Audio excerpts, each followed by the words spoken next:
থাকবে। আর যখন সে মিজানের পাল্লার কাছে যাবে, ফেরেশতা দেখবে তার গলায় রব্বে কাবার খাস পরিবারের সনদ। যখন পুলসিরাতের পারে যাবে, ফেরেশতা দেখবে তার গলার মধ্যে রব্বে কাবার খাস পরিবারের সদস্যের আইডি কার্ড।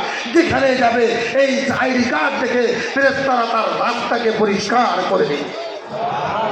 এখন প্রশ্ন, যারাই আহলে কোরআন হবে তাদেরকে আইডি কার্ড দেওয়া হবে। আমার উস্তাদ মুহতারাম কায়েদ মিল্লাত আল্লামা জুনায়েদ বাবুনগরী রাহিমাহুল্লাহ আহলে কোরআনের একটা পরিচয় দিয়েছেন। আমিও আমার উস্তাদের কথার সাথে কথা মিলিয়ে, সুরের সাথে সুর মিলিয়ে আমার নাপাক জবান, আপনারা শুনতে চান কি ওই আহলে কোরআন কারা? শুনতে চান? আমার উস্তাদ মুহতারাম আহলে কোরআনের পরিচয় দিয়েছেন, আহলে কোরআনের প্রকার বর্ণনা করেছেন। এক নাম্বার যারা হাফিজুল কোরআন, যারা কারিউল কোরআন, তারা আহলে কোরআন। এক নাম্বার যারা কোরআনের তালিব ইলম, হাফিজুল কোরআন, কারিউল কোরআন, তারা আহলে কোরআন। নাম্বার 2 যারা কোরআনের শিক্ষক, তারা আহলে কোরআন।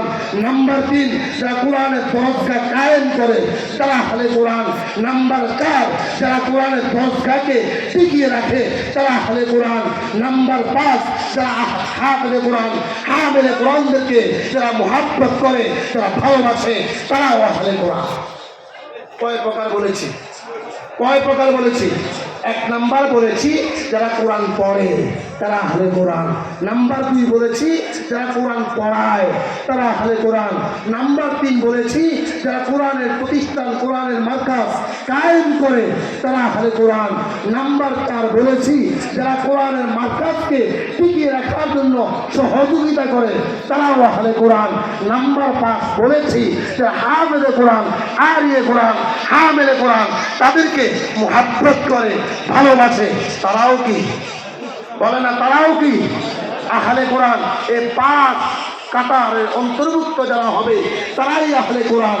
আর যারাই আহলে কোরআনের অন্তর্ভুক্ত হতে পারবে, রব্বে কাবার পক্ষ থেকে জান্নাতে যাওয়ার জন্য কিয়ামতের ময়দানে তার গলায় একটা আইডি কার্ড ঝুলিয়ে দেওয়া হবে। যে আইডি কার্ডের মধ্যে লিপিবদ্ধ থাকবে এই হচ্ছে আহলুল্লাহি ওয়া খাসাতু, আহলুল্লাহি ওয়া খাসাতু। এই ব্যক্তি, যেই ব্যক্তির গলায় আইডি কার্ড ঝুলন্ত, এই ব্যক্তি রব্বে কাবার পরিবারের সদস্য। প্যারে হাজিরিন, আজকে আপনাদের কাছে জানতে চাই, কিয়ামতের ময়দানে আপনার গলাও আহলুল্লাহ, আল্লাহর খাস পরিবারের আইডি কার্ড ঝুলন্ত থাকুক। এটা কারা কারা চান? নারায়ে তাকবীর, নারায়ে তাকবীর। কোরআন হাদিসের আলো গড়ে না দিলে আগে কই কন্যা, আগে কই ও আনফুসাকুম, আগে দিলে।